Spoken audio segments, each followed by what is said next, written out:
सर्वेभ्यः नमो नमः। जय श्री राम। सज्जनों, आज हम आपके बीच में बहुत ही महत्वपूर्ण बात लेकर के आए हैं। हम आज नाखून पर चर्चा करेंगे। अपने कुल पूर्वजों से बहुत सारी परंपराएं चलती आ रही हैं और हम उनका बराबर पालन भी करते आ रहे हैं। नाखून के संदर्भ में आपको सबसे पहले असुरों की, राक्षसों की प्रजाति में नाखून रखने की परंपरा थी और ऋषियों की, ब्राह्मणों के संप्रदाय में शिखा रखने की, तिलक लगाने की परंपरा रही है। तो आज कदाचित कुछ उल्टा हो रहा है। हमारी बात आप लोगों को बुरी भी लग सकती है, लेकिन हकीकत बोलना भी जरूरी है। इस नाखून से हमारे कितने नुकसान होते हैं, कितने प्रकार के रोगों का आगमन हो जाता है, तो साइंस भी मानने लगा है।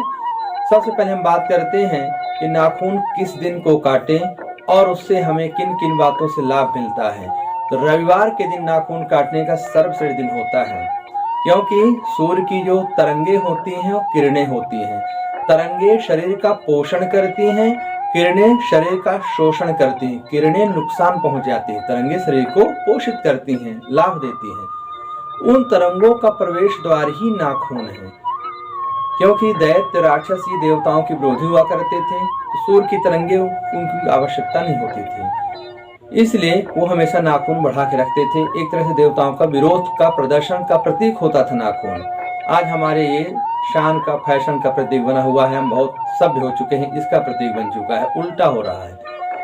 तो जब हम रविवार के दिन नाखून काटते हैं तो यहाँ से सूर्य की 7 तरंगे शरीर के अंदर प्रवेश करती हैं, क्योंकि तरंगों का प्रवेश द्वार ये नाखून के जो छिद्र होते हैं, जो हमको इन नंगी आंखों से नहीं दिखाई देते, यहीं से सूर्य की तरंगे प्रवेश करती हैं और हमारे शरीर के अस्थि में, मज्जा में उनका पर्याप्त मात्रा में प्रभाव पड़ता है और हृदय में प्रभाव पड़ता है, जिससे हमारा हृदय अच्छी तरह से धड़कता है, स्वस्थ रहता है, हड्डियां मजबूत होती हैं। और जब यही तरंगे नहीं जाती तो हमको हड्डियों की बीमारी और हृदय की बीमारी हो जाती है। फिर वही तरंग दूसरे दिन आती है, जिसको हम सोमवार, यानी उस दिन चंद्र अपनी तरंगे पृथ्वी पर छोड़ते हैं, इसलिए उस दिन का नाम सोमवार पड़ गया। दिनों का वार पड़ने का कारण भी यही था कि जिस दिन जो ग्रह अपनी तरंग पृथ्वी पर भेजता है, उस दिन का नाम उसी ग्रह से रख दिया गया है। इसीलिए रविवार पड़ा, यानी सूर्य की तरंगे पृथ्वी पर आती हैं, इसलिए सूर्यवार हो गया, रविवार हो गया। फिर दूसरी चंद्र की किरणें आती हैं, वो तरंगे जो हमारे नाखून से प्रवेश करती हैं। हमारे शरीर में 7 प्रकार की धातुएं होती हैं, वो धातुएं पुष्ट होती हैं और जो अपने शरीर में कफ होता है वो संतुलित रहता है और हम निरोग रहते हैं। हमको मानसिक शांति मिलती है, क्रोध नहीं आता और अच्छी निद्रा आती है। इसलिए रविवार के दिन नाखून कटा हुआ है तो हमको सूर्य चंद्र दोनों की तरंगों का लाभ मिलता रहा। फिर तीसरे दिन मंगल अपनी तरंगे पृथ्वी पर भेजते हैं, इसलिए उसका नाम मंगलवार हो गया। उस दिन जो तरंगे हमारे नाखून के माध्यम से जाती हैं, तो जो हमारा रक्त का संचरण है वो बहुत ही संतुलित होता है और रक्त में जो हम आजकल पढ़ रहे हैं RBC, WBC, श्वेत रक्त कणिका, लाल रक्त कणिका, ये संतुलित रहती हैं। जो कोशिकाएं होती हैं, जिनको सेल्स बोलते हैं, वो भी संतुलित रहते हैं और कैंसर जैसे भयानक रोग से भी हम बचे रह सकते हैं। जो आजकल ये BP एक सामान्य बीमारी बन चुकी है, दिनचर्या में आ चुकी है, जीवन का हिस्सा बन चुकी है, यह बीमारी हमारे घर से दूर हो सकती है अगर हम इन प्राकृतिक वैदिक नियमों का पालन करेंगे। फिर चौथे दिन बुध अपनी तरंगे पृथ्वी पर भेजते हैं, इसलिए उसका नाम बुधवार पड़ गया। वार का मतलब दिन भी होता है, प्रहार भी होता है, युद्ध भी होता है, इसलिए हम इस वार के शब्द पर अनेक अर्थ जोड़ सकते हैं, लेकिन यहाँ पर हम उसको भेजना और एक तरह से प्रहार का रूप ही हो जाता है। तरंगे भेजना यानी प्रहार करना। अब बात कर रहे हैं जो बुध का जब तरंग आती है वो हमारे शरीर की त्वचा और नसों पर प्रभाव डालती है, तो हमें किसी भी प्रकार का चर्म रोग नहीं हो सकता। हमारे नाखून के छिद्र सही हैं, बुध की तरंगे सही ढंग से जा रही हैं, तो हमारी त्वचा बिना किसी बाहरी टीवी में देखने वाले क्रीम इत्यादि के द्वारा भी चमकदार रहेगी, निरोगी रहेगी। उसमें कोई प्रकार के अन्य व्यवधान या बीमारियां नहीं उत्पन्न होंगे, जो आजकल लगातार लोगों में चर्म रोग की शिकायतें बढ़ती जा रही हैं। और दूसरा उसका प्रभाव बुद्धि पर पड़ता है। हमारी बुद्धि शुद्ध रहेगी, परिवार के अनुकूल रहेगी, हमें भले बुरे का अच्छा ज्ञान होगा, हम बुराई की ओर नहीं जा पाएंगे। इसलिए हमें नाखून पर ध्यान रखना है। फिर उसके अगले दिन बृहस्पति की तरंगे पृथ्वी पर आती हैं। उसका सीधा प्रभाव हमारे विवेक और ज्ञान तंतुओं पर पड़ता है। और जो हमारा पित्त होता है, जो पित्त हमारे पाचन तंत्र को भी संतुलित करता है, उस पर इसका गहरा प्रभाव पड़ता है। तो हमारा पाचन तंत्र सही रहता है। और जो पित्ताशय होता है उस पर उसका अच्छा प्रभाव, वो हमारा शुद्ध और सुदृढ़ रहता है, मजबूत रहता है। और हमारी ज्ञान शक्ति, विवेक शक्ति, तर्क शक्ति बहुत ही मजबूत होती है, अनुकूल होती है। हमें हाजिर जवाब जैसी अच्छी क्षमताएं उत्पन्न हो जाती हैं। तो सज्जनों, इस नाखून से हम कितना नुकसान उठा रहे हैं आप सोच सकते हैं कि आज हमारे घर परिवार के बच्चे कितने पिछड़ रहे हैं, कितने अनुशासनहीन, संस्कारहीन हो रहे हैं। क्योंकि जो तरंगे हमको अनुशासित करती हैं, संस्कारित करती हैं, ऊर्जावान प्रज्ञावान बनाती हैं, वो तरंगे हमको मिल ही नहीं रही हैं। जैसे मिलावटी दूध पीते हैं तो हमें ऊर्जा दूध की नहीं मिलती है, उसी प्रकार से हमको ग्रहों की तरंगे नहीं मिल रही हैं और हम बार बार दाएं बाएं भटकते रहते हैं। इसलिए हमें इन पर ध्यान रखना है।